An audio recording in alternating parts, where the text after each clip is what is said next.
Murakoze. Amazina yanjye nitwa Amfura Ishyari Silas.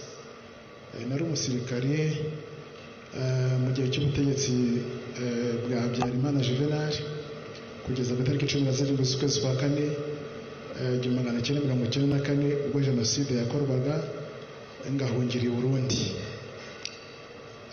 Ubwo nahungaga nahunze bagenzi banjye, nahunze ubuyobozi bw'ikigo cya gisirikari ubwo bari bafashe icyemezo cyo kunyambura ubuzima kubera ko nagize uruhare mu gufasha abatutsi bicwaga guhunga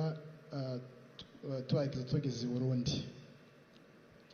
Rero muri iki gihe cya jenoside nagize amahirwe ndahunga ndagenda, ariko mu by'ukuri twabayeho mu bihe bibi, tuba mu gihe cy'inyigisho mbi z'urwango ndetse n'ibikorwa byibasiraga abatutsi. Ntabwo byari mu gisirikare natangiye kubibona mu gisirikare gusa, ahubwo nkiri umwana mu myaka 13 y'amavuko, hari mu mwaka w'1942 nibwo natangiye kubona ibikorwa byibasira abatutsi ku kigo nigagaho cy'amashuri abanza.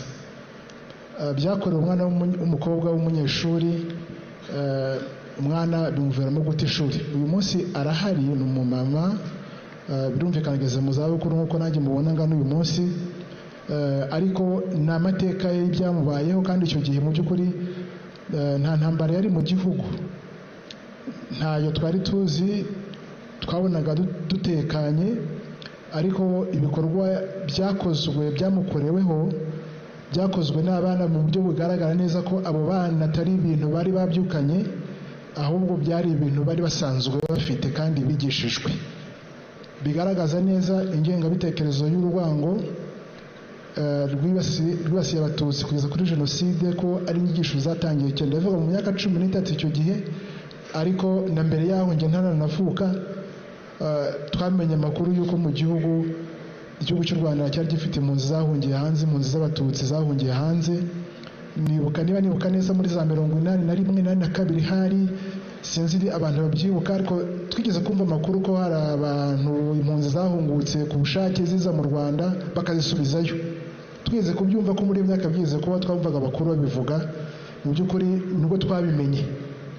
Rero jenoside yakorewe abatutsi muri 1994 ntabwo yatewe n'ihanuka ry'indege nk'uko yenda bamwe babivuga, ahubwo ni ingengabitekerezo yigishijwe kuva kera. Abantu bumva ko abatutsi atari abantu, cyane cyane ko batubwira ko ngo abatutsi baturutse muri Ethiopia. Mu gisirikare ho batubwiraga ko twari dufite ibwirizwa rivuga ko nta musirikare wemerewe kurongora umututsikazi. Byari amabwiriza yatanzwe, kandi utayubahiriza hari ibintu byagukurikiraga bijyana no gutakaza icyizere mu gisirikare. Bakatubwira ko abatutsi ari abanya-Ethiopia, bakatubwira ko ari ibyitso. Izo nyigisho zaratangwaga kugeza ubwo umuntu yumva umuntu umututsi atari umuntu ukwiriye kuba mu bandi. Rero ntekereza ko uyu munsi ibyo bimenyetso na n'uyu munsi birahari. Hari ikintu kibabaje cyane njya ntekereza, nibuka mu gihe cya jenoside, kandi birazwi, isi yose irabizi, buriya ababirigi mu gisirikari batubwiraga ko nabo ngo ari abatutsi, bakatubwira ko ari ibyitso. Twari tuzi ko ababirigi ari abantu babi. Buriya kwicwa kwabo muri ka Kigali ibyahabereye ntabwo ari ibintu byahanutse ngo bibe nk'impanuka, ahubwo ni ibintu twari twarigishijwe mu gisirikare, tubizi neza ko imikorere yabo bakorana n'inkotanyi, ko bakorana n'abatutsi. Ngira ngo yenda mon general Faye ashobora kuba abizi muri minwari, uburyo ababirigi bafatwaga muri icyo gihe, naho twaryaga tubabona bagenda baravuga ati ngabo byitso birahise. Uyu munsi ibyo bimenyetso by'inyigisho z'urwango birahari, kandi ntekereza ko intumwa nkuru y'umunyamabanga mukuru w'abibumbye yabivuze, umuryango w'abibumbye yabivuze. Ntekereza neza ko jenoside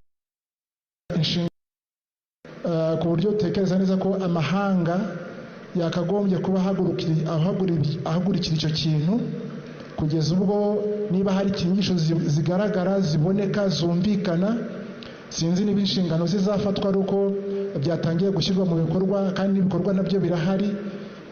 Ntabwo dutekereza neza ko cyangwa twibaza cyangwa twahamya ko izo nshingano zizashyirwa mu bikorwa ari uko jenoside yatangiye gukorwa, iri gukorwa ku mugaragaro nk'uko byabaye mu Rwanda. Buriya habaho igeragezwa muri 1992 na 1993 abatutsi barishwe mu buryo bugaragara. Mu Bugesera ho narindi hishwe abatutsi benshi, amazu arasenywa, inka ziraribwa, abatutsi barameneshwa mu buryo bukomeye cyane.